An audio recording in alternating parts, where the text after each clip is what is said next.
জামাত ইসলামী ইসলামের কথা বলে বুঝেন, কিন্তু আইসাই প্রথম হাতটা কাটে দিবে। তারপরে যদি হাত কাটার ভয় আপনার হয়, তার মানে নিশ্চিত যে আপনার মধ্যে সোরামির অভ্যাস আছে। সোরামির অভ্যাস, দিশা করার অভ্যাস, দর্শন করার অভ্যাস আপনার মধ্যে আছে বলে আপনি ইসলামকে ভয় পান। আর যারা ইসলামকে বিশ্বাস করে তারা ইসলামকে নিরাপদ এবং নিরাপত্তার গ্যারান্টি মনে করে। আমি এই প্রোগ্রামে আসার আগে তো সালাতুল এশা পড়ার জন্য আমি প্রস্তুতি গ্রহণ করেছি। এখানে আপনাদের নামাজের বিরতি হয়েছে না হয় নাই? হয়েছে। কেন? আমাদের আল্লাহর হক আছে, মানুষের হক আছে, আপনাদের হক আছে। এই হক 6:30 থেকে শুরু হয়েছে। এখানে যদি আল্লাহর হক এই প্রোগ্রামের বাসী, এই প্রোগ্রামের কর্তৃপক্ষ ম্যানেজ না করে, এই ব্যাপারে সচেতন না থাকে, আমি আপনাদের কাছে একটা কথা জিজ্ঞেস করতে চাই ভাইয়েরা, পরিষ্কার বোঝেন, এটার জন্য কোনো মাস্টার ডিগ্রি করা লাগবে না, এটার জন্য মুহাদ্দিস মুফতি হতে হবে না, এটার জন্য আপনাকে সাংবাদিক, বুদ্ধিজীবী, সাহিত্যিক, ইঞ্জিনিয়ার হতে হবে না। যে ব্যক্তি আল্লাহর হক আদায় করে না, সে আপনার হক আদায় করবে, এর গ্যারান্টি কে দেবে? যে আল্লাহর হক মেরে খেতে ভয় করে না আল্লাহকে, সে আপনার হক মেরে খেতে আপনাকে ভয় করবে? এটা পাগলেও বিশ্বাস করে না। আপনি আমি তো দূরের কথা। যে আল্লাহর হক নষ্ট করে, সে আপনার হক নষ্ট করতে এক চুল পরিমাণেও দ্বিধা করবে না। নামাজ সালাত তো দূরের, জানাজার মতো স্পর্শকাতর বিষয়।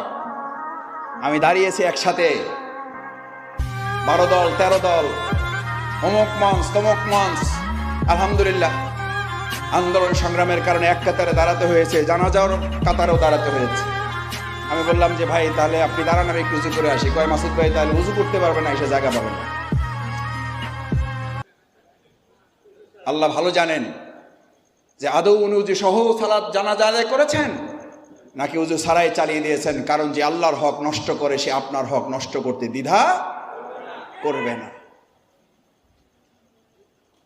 আমি অনেক সময় জিজ্ঞেস করি, ভাইয়েরা, সহযোগী ভাইয়েরা, আমার বন্ধুরা, আমার এলাকার সম্মানিত গণ্যমান্য ব্যক্তিবর্গ এসেছেন, আমি অনেকের কাছে বিনয়ের সাথে জিজ্ঞেস করি, ভাইয়েরা, একটা প্রোগ্রামের লক্ষ মানুষ আসে, বিরাট বিরাট নেতা নেতৃবৃন্দ বক্তব্য রাখেন, মুসলিমদের একটা বক্তব্যের মধ্যে 1 ঘন্টা 1.5 ঘন্টা আলোচনা হয়, 2 ঘন্টার প্রোগ্রাম হয়।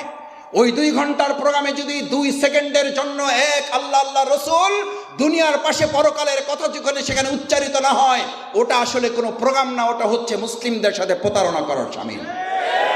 কারণ যে আপনাকে পরকালের কথা স্বীকার করে না, পরকালের কথা শুনায় না, পরকালকে স্মরণ করায় না, ওই সকল দুনিয়াদারের সাথে কাল কিয়ামতের দিনে আপনাকে হাসর হবে, ওই গাঁজাখোরের সাথে হাসর হবে, ওই জেনাকারীর সাথে হাসর হবে, ওই ঘুষখোরের সাথে হাসর হবে। আমি আপনাদের কাছে জানতে চাই, রাজনৈতিক বিবেচনায় বাদ দিন, আপনি কাল কিয়ামতের দিন জেনাকারী, ঘুষখোর, চাঁদাবাজ, তাদের সাথে কি আমরা হাসর করতে কেউ রাজি আছি? রাজনৈতিক চিন্তা মাথা থেকে ফেলে দেন। এটা জামাত ইসলামের ব্যানার নয়, ব্যানারটা এখন খুলে ফেলুন। বিবেকের কাছে জিজ্ঞেস করতে চাই, আমরা যদি বেনামাজির সাথে হাসর করতে না চাই, আমরা যদি দর্শনকারীর সাথে হাসর করতে না চাই, আমরা যদি চাঁদাবাজদের সাথে হাসর করতে না চাই, আমরা যদি দখলদারের সাথে হাসর করতে না চাই, আমরা যদি মদপানকারীর সাথে হাসর করতে না চাই, আমরা যদি অবৈধ অস্ত্রধারীদের সাথে হাসর করতে না চাই, তাহলে আকিমুস সালাত, যে আল্লাহর নির্দেশে একটু আগে সালাত আদায় করে এসেছেন, সেই আল্লাহর আরেকটা নির্দেশ, কুনু মা'আস সাদিকিন।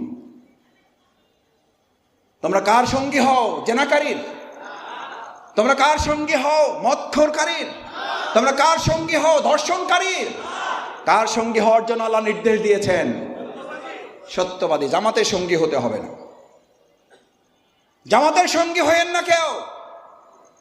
কিন্তু জামাতের এই সারিতে বসা লোকগুলোকে যদি মনে হয় এই লোকগুলো আপনাকে দুনিয়ার কথাও বলে, আপনাকে পরকালের কথাও বলে, যদি মনে হয় এই লোকগুলো আপনার জন্য নিরাপদ, যদি মনে হয় আপনার ডানে বামে বসা লোকগুলো আপনার জন্য নিরাপদ, যদি আমাদের হিন্দু ধর্মের লোকেরা মনে করে, আমি তাদের কাছে অনেক সময় আমার এলাকায় জিজ্ঞেস করি, ভাই আমি এতক্ষণ তো ইসলামের কথা বললাম, আপনি ভাবছেন আমার লাভটা কি? আমি তখন বলি, ভাই আপনি বিবেকের কাছে একটু জিজ্ঞেস করেন, ইসলাম মদ হারাম করেছে, আপনি কি মদ পছন্দ করেন? কয় না ভাই, আমরা পছন্দ করি না। আমি বললাম, আমাদের ধর্ষণকে ইসলাম হারাম করেছে, আপনারা কি ধর্ষণ পছন্দ করেন? বলছে না, পছন্দ করি না। আমি বললাম আমাদের চাঁদাবাজ দখলদারিত্ব ইসলাম নিষিদ্ধ করেছে, আপনারা কি পছন্দ করেন? বলছে না, পছন্দ করি না। আমি তখন জিজ্ঞেস করলাম, তাহলে ইসলাম যা চায় আপনারাও তাই চান? এবং বরং উল্টে বলতে হবে, আপনারা যা চান সেটাই ইসলাম আমাদেরকে বলেছে। ইসলামই ছিল সেই জামানার রসুল করিম সাল্লাল্লাহু আলাইহি ওয়াসাল্লাম সোনার মদিনা গঠন করার পর স্বাধীন করে দেওয়া হয়েছিল। যারা চাও তারা জিজিয়ে দিয়ে থাকবে, যারা না চাও তারা এখান থেকে বেরিয়ে যেতে পারো। ইতিহাস সাক্ষী কেউ একজন বলতে পারবে না রসুল সাল্লাল্লাহু আলাইহি ওয়াসাল্লামের সোনার মদিনায় একজন সেখান থেকে বেরিয়ে গিয়েছিল। বরং তারা সাক্ষী দিয়েছিল আইমে জাহিলিয়ার সমস্ত যুগের চেয়ে রসুল করিম সাল্লাল্লাহু আলাইহি ওয়াসাল্লামের সোনার মদিনার প্রত্যেকটি দিন আমাদের জন্য সোনালী ইতিহাস। কারণ ইসলাম এই পৃথিবীতে এসেছে শুধু মুসলমানদের জন্য না, কোরআন এসেছে শুধু মুসলমানদের জন্য নয়। কোরআন নাজিল করে আল্লাহ তাআলা বলছেন হুদাল লিন্নাস। কাদের জন্য? মানুষদের জন্য। সেই মানুষদের মধ্যে আমাদের হিন্দুরা আছে, সেই মানুষদের জন্য ইহুদিরা আছে, সেই মানুষদের মধ্যে খ্রিস্টানরা আছে।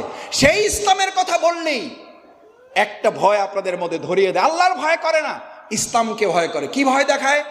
জামাত ইসলামী ইসলামের কথা বলে, বুঝেন কিন্তু আইসাই প্রথম হাতটা কাটে দিবে। আরে ভাই, হাত কাটে। এখন যদি পুলিশ আসার কথা কেউ বলে, তো এখান থেকে আপনারা কেউ দৌড়াবেন? কেন দৌড়াবেন না? মনের মধ্যে আপনাদের কোনো কি নাই? ওই যে গ্রামে একটা কথা বলে, চোরের মনে পুলিশ পুলিশ। তারপরে যদি হাত কাটার ভয় আপনার হয়, তার মানে নিশ্চিত যে আপনার মধ্যে চোরামির অভ্যাস আছে। চোরামির অভ্যাস, নেশাখোরের অভ্যাস, ধর্ষণ করার অভ্যাস আপনার মধ্যে আছে বলে আপনি ইসলামকে ভয় পান। আর যারা ইসলামকে বিশ্বাস করে তারা ইসলামকে নিরাপদ এবং নিরাপত্তার গ্যারান্টি মনে করে। এবার আপনাকে সিদ্ধান্ত নিতে হবে, ইসলামকে কি আপনি ভয় পাবেন, নাকি ইসলামকে নিরাপত্তা এবং নিরাপদের একটা গ্যারান্টি হিসাবে এটাকে গ্রহণ করবেন? আমি গ্রামে সাধারণত মানুষের সাথে হাঁটিয়ার জিজ্ঞেস করি, ভাই শান্তি চান? কয় মাসুদ ভাই এটা কী করি, এটা জিগান লাগে। জিগান লাগে বুঝেন তো, একদম গ্রামের কথা আর কি। সব ঢাকার মানুষেরা, গ্রামে তো আপনাদেরও আছে, যে মাসুদ ভাই এটা আবার বলা লাগে। আমি বললাম না, তাও জিজ্ঞেস করি শান্তি চান? কয় অবশ্যই চাই। আমি বললাম তাহলে ইসলাম চান কিনা? ওই ভাই এটা তো একটা সমস্যা আছে।